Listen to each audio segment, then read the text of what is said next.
भाई पीके और जन से सिंपैथी रखने वाले लोगों से अनुरोध है कि इस वीडियो को पूरा देखें, और पूरा देखने के बाद भी अगर गाली देनी हो या कोई सवाल पूछना हो तो कमेंट बॉक्स तो आपके लिए खुला है ही। पीके अमित शाह का आदमी है और वो बिहार में अपने क्लाइंट बीजेपी को जिताने के लिए चुनाव लड़ रहा था, ऐसा मानने के वैसे तो दर्जनों कारण है, पर यहाँ पे मैं सिर्फ 6 कारण बताऊँगा। पहला कारण, जो आदमी लगभग 3 साल से पैदल चल रहा था वो चुनाव की घोषणा होने और कैंडिडेट्स की नॉमिनेशंस फाइल होने के तुरंत बाद अपने कार्यकर्ताओं और कैंडिडेट्स को उनके हाल पे छोड़ अचानक से गायब हो जाता है। क्यों? दूसरा कारण, जनसुराज के पीले रंग की गाड़ियां पूरे बिहार में महीनों से चक्कर लगा रही थी। ग्राउंड पर उनका अच्छा खासा माहौल भी था, खास करके यूथ में, मगर पीके और उनके कार्यकर्ताओं ने सिर्फ जनसुराज किया। बिहार जैसे कम लिटरेसी वाले स्टेट में उन्होंने कभी भी अपना चुनाव चिन्ह बताया ही नहीं। कमल छाप, तीर छाप, लालटेन छाप समझने वाले प्रदेश में सिर्फ जनसुराज नाम का प्रचार हुआ। कोई कह रहा था कि गलती से छूट गया। अरे पीके इतना बड़ा घाघ आदमी है, उससे गलती से छूटेगा? ये इंटेंशनली लगता है। उनको 5 किलो राशन और 1100 पेंशन लेने वाले अनपढ़ लोग, जिन लोगों को एक्चुअल में किसी पार्टी के छाप से मतलब होता है, उनका वोट तो काटना नहीं था क्योंकि वो ऑलरेडी बीजेपी के वोटर हैं। पीके को तो सिर्फ 18 से 30 साल के पढ़े लिखे यूथ और नौकरी की चाह रखने वाले परीक्षार्थियों का वोट काटना था जो नीतीश से नाराज थे। तीसरा कारण, पीके ने बिहार बीजेपी के बड़े नेताओं जैसे सम्राट चौधरी, मंगल पांडे या अशोक चौधरी को एक्सपोज करते हुए नाम लेकर प्रेस कॉन्फ्रेंस किया।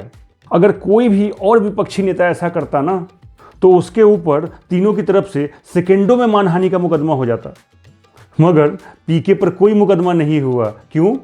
क्या कोई सेटिंग थी? चौथा कारण, 243 सीट पे बड़ी बड़ी पार्टी नहीं लड़ पाती है। पहले 243 कैंडिडेट सेलेक्ट करना, फिर इतने बड़े इलेक्शन को मैनेज करना बहुत ही मुश्किल होता है, मगर जनसुराज जैसी नई पार्टी ने सारे सीट्स पे कैंडिडेट उतारे और कमोबस उसे हर सीट पर वोट भी मिले। मगर चुनाव आयोग ने अपनी साइट पर जनसुराज के वोट परसेंट को अलग से नहीं बल्कि निर्दलीयों के साथ मिला के दिखाया। और आश्चर्य इस बात का है कि ना तो पीके ने ना किसी जनसुराज के नेता ने इस बात पे आपत्ति जताई या इलेक्शन कमीशन को बोला। ये क्या इतनी छोटी बात है? ऐसा लगता है कि जनसुराज ने कितने % वोट लेकर महागठबंधन को नुकसान पहुंचाया है ये जनता को जानने ही नहीं देना था। इस खेल में इलेक्शन कमीशन भी शामिल है, उसको ऊपर से इंस्ट्रक्शंस थे कि जनसुराज का वोट % दिखाना नहीं है। पांचवा कारण, पीके ने कभी भी वोट चोरी या वोटर लिस्ट में गड़बड़ी पर एक शब्द भी नहीं बोला। ये तो भाजपा की लाइन है। बाकी सारी पार्टियां कह रही थी कि वोटर लिस्ट पूरी तरह ठीक नहीं है और उसमें सुधार की गुंजाइश है, मगर पीके जैसे स्ट्रेटजिस्ट को बिहार के वोटर लिस्ट में क्या कोई भी गड़बड़ी नहीं दिखी? छठा कारण, चुनाव से पहले पीके की मेहनत देखकर और उसकी बातें सुनकर ऐसा लगता था कि ये आदमी बिहार के लिए अपनी जान दे देगा। मन में ख्याल आता था कि इस बार ये जीते न जीते लेकिन बिहार को एक अच्छा नेता मिल गया। मगर 14 तारीख को पीके बुरी तरह चुनाव हार गया और उसको एक भी सीट नहीं मिली। ठीक है, चुनाव में जीत हार लगी रहती है, मगर अगले दिन प्रेस कॉन्फ्रेंस में क्या पीके साहब के दर्शन हुए? कहाँ गायब है महाराज?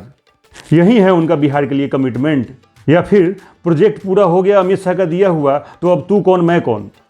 इन 6 कारण के अलावा इस बात पे तो अभी सवाल ही नहीं उठाया कि इतने पैसे कहाँ से आए, और इतने पैसे आने के बाद भाजपा ने कोई ईडी सीबीआई की रेड क्यों नहीं करी, उनके ऊपर इनकम टैक्स की रेड क्यों नहीं हुई। इसको छोड़ देते हैं। अब पीके के ऊपर एक आखिरी वीडियो बनाऊंगा जिसमें बताऊंगा कि बिहार इलेक्शन में पीके ने 3 तरफ से पैसे बनाए हैं। ये 3,500 किलोमीटर पैदल चलने की पूरी कीमत वसूल की है उसने। अब कैसे किया है ये जानने के लिए फॉलो कर लो।